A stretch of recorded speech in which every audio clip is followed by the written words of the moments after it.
Chapter 2, Creating Your Stories. In Chapter 1 of this video series, we discussed why stories are important. Now, let's take a look at some steps, concepts, and activities that will help you unleash your inner storyteller. To ensure your story has impact, we need to think about what we are trying to achieve and who we are trying to influence. Here are some questions to help with your planning. What is your SOCO? SOCO stands for Single Overarching Communication Outcome. Your SOCO is the change you want to see in your audience as a result of your communication.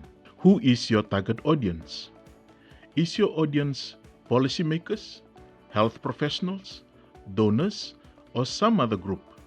If you think your audience is the general public, try to be more specific and really break down who you are targeting.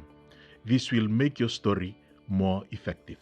Who should deliver the message? What kind of person or institution would be most convincing or credible for the audience?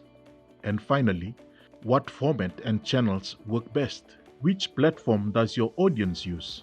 Which formats are most suitable and practical when thinking about your timeline and budget? By thinking through these questions, we can come up with your story idea. Let's take a look at an example. Let's say that the SOCO, or Single Overarching Communication Outcome, that you are aiming for is for the population to understand the risks of COVID-19, especially for health workers, and the impact on the families of people who get sick.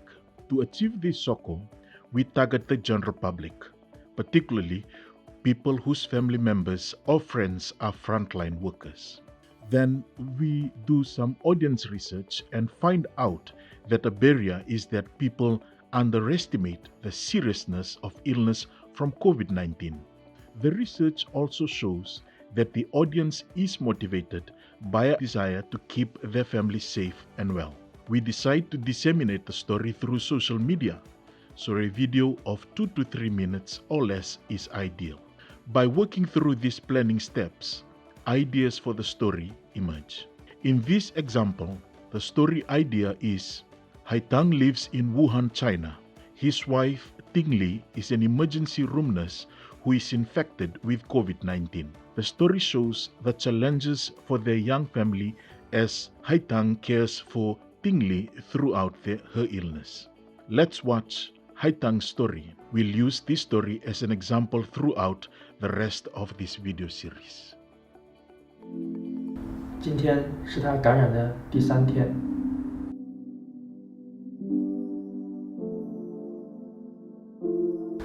大家好，我是海棠，一名饮食摄影师。我老婆叫李婷，一名医院急诊科的护士。我希望通过这个视频来记录我们抗击肺炎的点点滴滴。每次全副武装进入他的房间。刚量了，量烧没有？有了。家里的每一个地方也都要消毒，让病毒无处可跑。该吃的吃啊！做好他爱吃的每一个菜，补充营养，希望他有充沛的体力去打败病毒。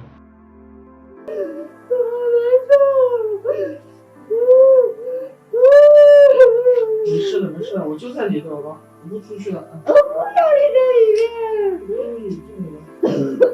你不哭了啊？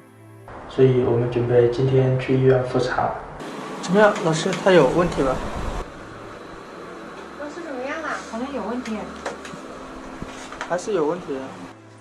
医生说 CT 片子上面显示感染有加重，住院治疗是我们现在最好的选择了。我觉得我的身体太大了，我觉得身体都太大了。老婆，你后不后悔跟我结婚？不后悔，我一点都不后悔。你后悔？我不后悔，我一点都不后悔，真的。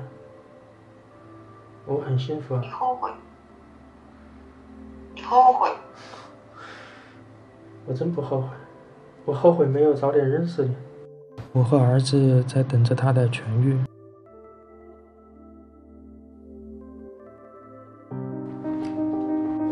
我老婆明天终于要出院了，然后我现在特别兴奋，真的是很开心，就是太开心了，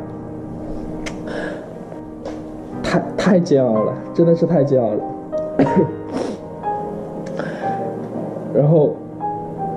然后真的是这段时间，我感觉所有的努力也没有白费，然后终于快熬到了这一天了，真的是太开心了，很开心现在。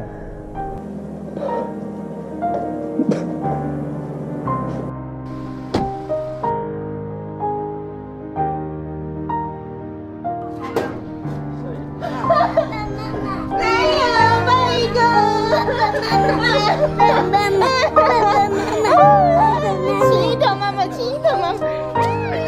你口在上面再哎呀，亲一口爸爸，亲一口爸爸。你赶快给你。哎呀，爸爸。这段生死的历程，在我们的生命里刻下了一道深刻的印记。未来，我希望我们都能好好的。我希望石头长大了，能记住这一年，记住他的妈妈受过的苦难，记住那些为疫情付出的人们。你现在身体怎么样？好得很呢，不然你为什么要我做卫生呢？一回来就。我没有要你做卫生，是你自己一回来，这里要搞那里要搞。